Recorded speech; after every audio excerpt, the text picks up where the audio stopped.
I'll go into the cabin, sit at the helm for a little bit.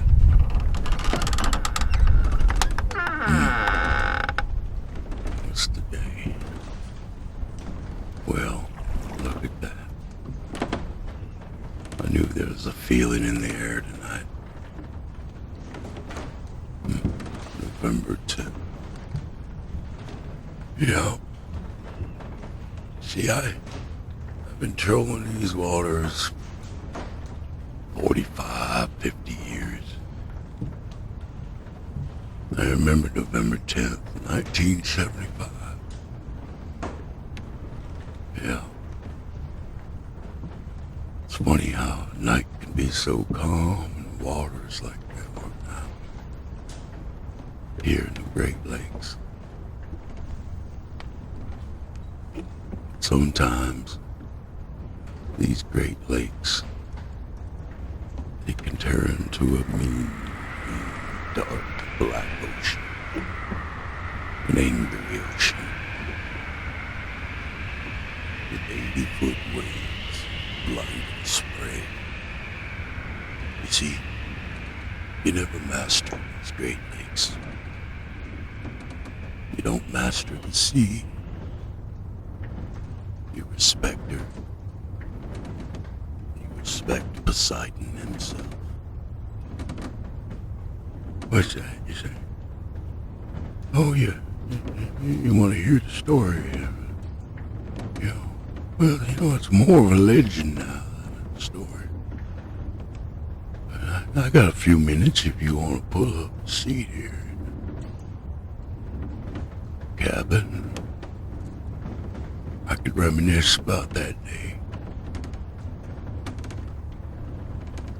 Go something like this, if I remember. Legend, it lives on from a chip on down of the big lake they call Gitchgoomy.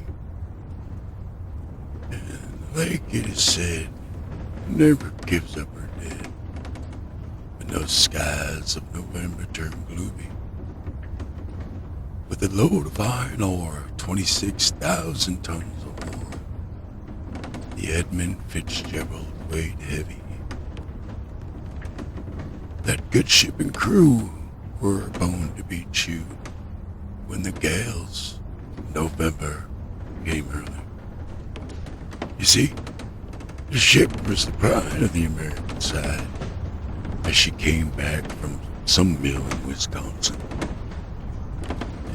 Big as freighters go, she was bigger than most, with a crew and good captain, whale season.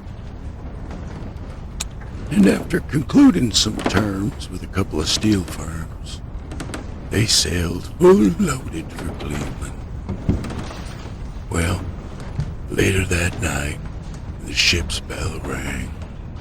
I often wondered, could it have been the north wind they'd been feeling? And the wind and the wires made a tattletale sound as a giant wave broke over the railing. That's when every man knew, and the captain did too, does the witch of November come stealing.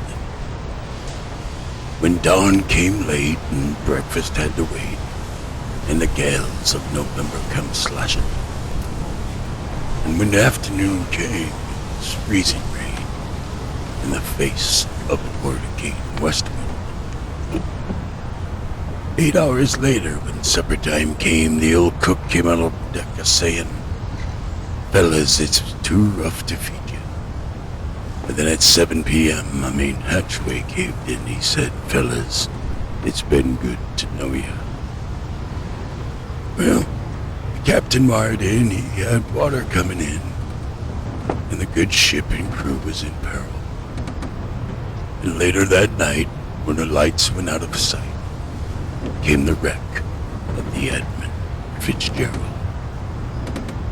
So tell me, does anyone know where the love of God goes when the waves turn the minutes to hours?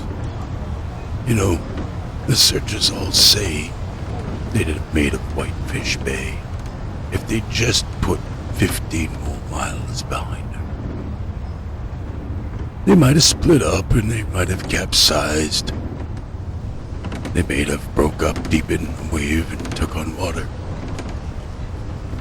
And now all that remains are the faces and the names of the wives and the sons and the daughters. So now Lake Huron rolls and Superior sings in the rooms of her ice water mansion.